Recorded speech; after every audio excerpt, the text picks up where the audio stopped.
Shalom umat Tuhan, selamat pagi. Kembali berjumpa dalam program Pesan Tuhan hari ini. Pagi ini saya akan menyampaikan firman Tuhan dari Injil Matius pasal 21 ayat 18 sampai ayatnya yang ke-22. Saya akan beri judul firman Tuhan ini, Doa dan Kuasanya. Pada pagi-pagi hari dalam perjalanannya kembali ke kota, Yesus merasa lapar. Dekat jalan, ia melihat pohon ara, lalu pergi ke situ. Tetapi ia tidak mendapat apa-apa pada pohon itu, selain daun-daun saja.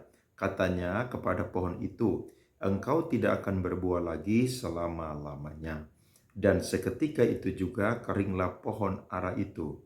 Melihat kejadian itu, tercenganglah murid-muridnya lalu berkata, "Bagaimana mungkin pohon ara itu sekonyong-konyong menjadi kering?"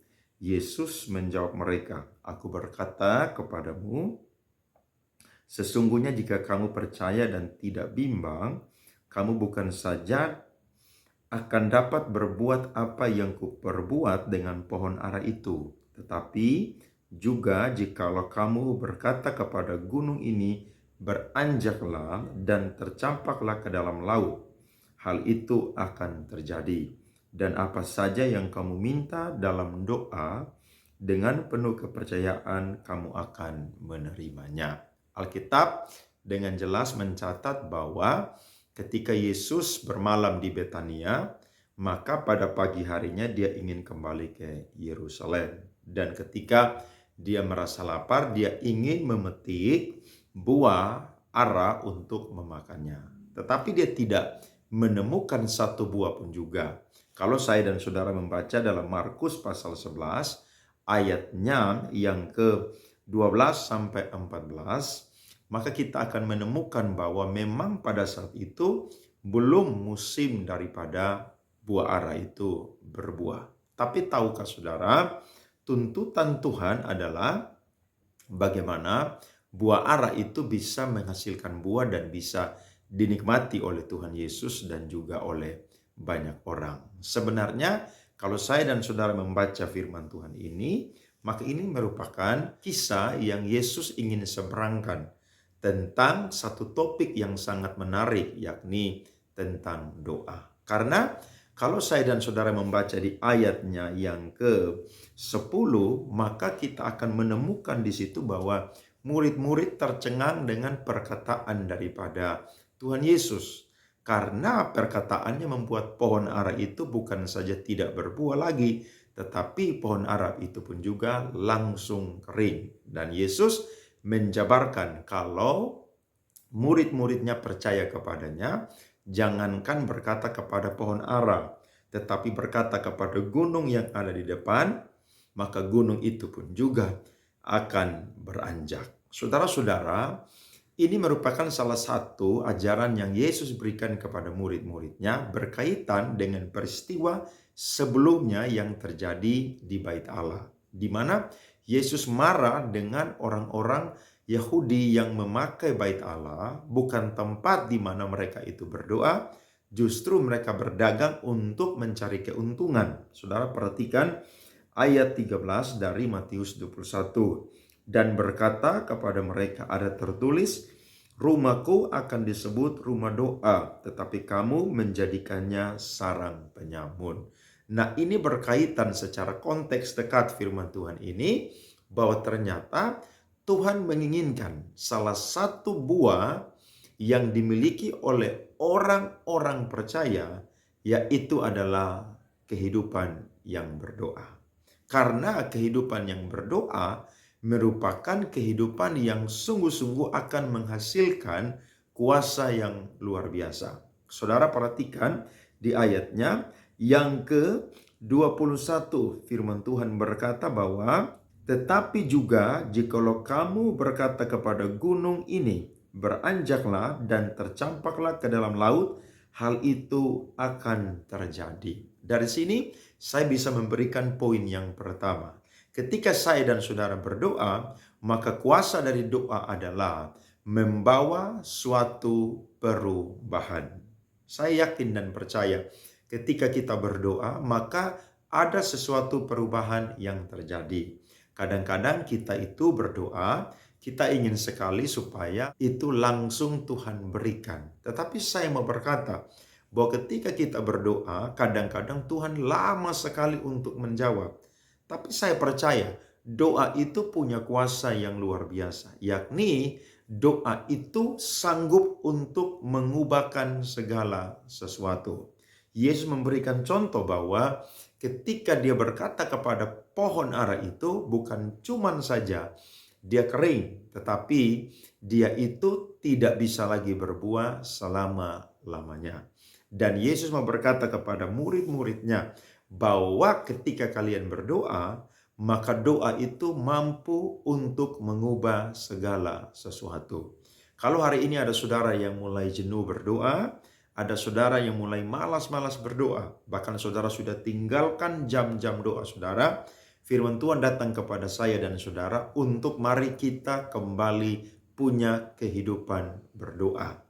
Karena orang yang punya kehidupan yang berdoa itu sangat luar biasa. Segala sesuatu yang mustahil itu menjadi tidak mustahil lewat kita berdoa. Saya teringat saudara-saudara ketika saya mau ulang tahun gereja, maka saya berdoa di satu tempat yang ada di Kabupaten Kupang. Saya waktu itu diundang untuk KKR dan saya berdoa di tempat itu karena besok gereja akan berulang tahun yang ketiga. Maka saya berdoa saudara dengan sungguh-sungguh supaya Tuhan boleh bekerja kepada sang pemilik ruko di mana kami menyewa ruko tersebut untuk gereja. Dia itu boleh dijamah hatinya dan dia bermurah hati sehingga biaya sewa 6 bulan ke depan dia tidak meminta, justru dia itu memberikan kepada kami dengan cuma-cuma karena kami ingin pindah ke ruko yang lebih besar karena bertambah jumlah jemaat dan juga kapasitas bahkan juga benda-benda, barang-barang ataupun juga alat-alat pelayanan yang harus dibeli sehingga ruko yang itu tidak lagi memuatnya. Singkat cerita saya berdoa dan waktu saya pulang saudara, 3 hari setelah saya pulang pelayanan, saya dihubungi oleh beliau untuk berjumpa, berbicara tentang biaya pembayaran ruko dan juga ruko yang baru yang akan kami pakai. Tahukah saudara, saya berdoa 3 hari yang lalu dan saya minta sungguh-sungguh kepada Tuhan supaya Tuhan mengubah keadaan, situasi, kondisi daripada hati pemilik ruko tersebut. Waktu berjumpa biasanya cuma 5-10 menit berbicara. Tetapi saya aneh dan heran betul. Waktu itu ketika saya berjumpa dengan beliau, kurang lebih hampir 1,5 jam. Saya dan dia ngobrol dan paling banyak dialah yang mengobrol. Akhirnya ketika selesai mengobrol, saya mau pamit pulang, maka dia berkata bahwa ruko yang kami pakai 6 bulan ke depan tidak usah dibayar. Nanti masuk di ruko yang baru Pak Pendeta dan gereja itu membayar. Tahukah saudara, saya berdoa 3 hari yang lalu supaya Tuhan mengubah keadaan. Dan ternyata Tuhan sanggup untuk mengubahkan keadaan. Mari punya kehidupan berdoa. Karena doa punya kuasa yang luar biasa. Yang kedua, saya melihat saudara-saudara di ayatnya yang ke-22. Yesus berkata, dan apa saja yang kamu minta dalam doa dengan penuh kepercayaan, kamu akan menerimanya. Saya memberikan poin kedua. Ketika saya dan saudara berdoa ada kuasa yang luar biasa. Yakni Tuhan akan memberikan jauh lebih banyak apa yang saya dan saudara itu doakan saudara-saudara.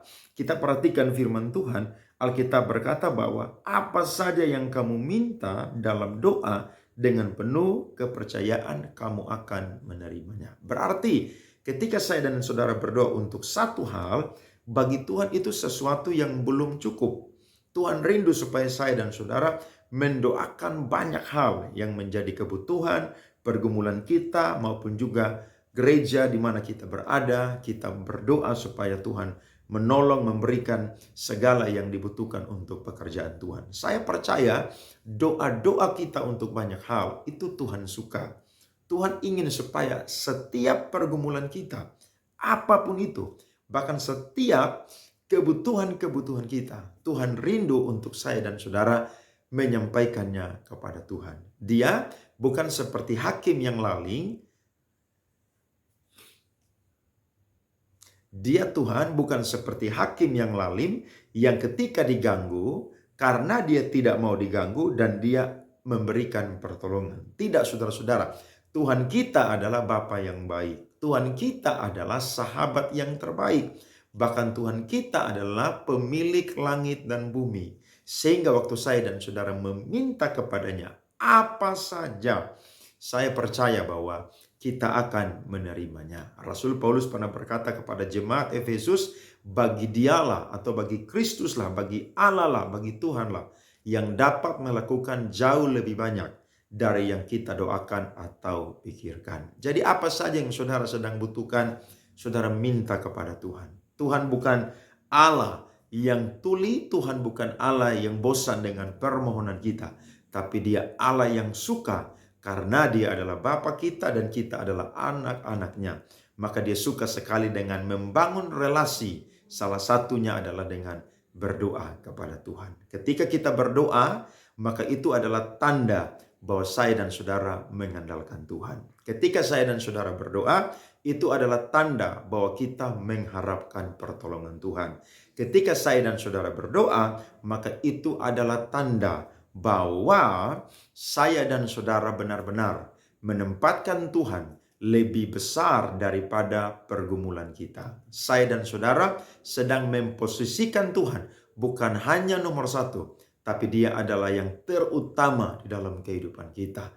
Layaklah Dia disebut sebagai Allah karena Dia mampu untuk memberikan yang terbaik kepada saya dan saudara. Mari punya kehidupan berdoa. Karena ketika saya dan saudara berdoa, ada kuasa doa yang luar biasa yang akan membuka jalan-jalan yang tertutup, yang akan membuka pintu-pintu yang tertutup. Percayalah, Tuhan masih bekerja sampai hari ini, bahkan sampai selama-lamanya. Tuhan Yesus memberkati.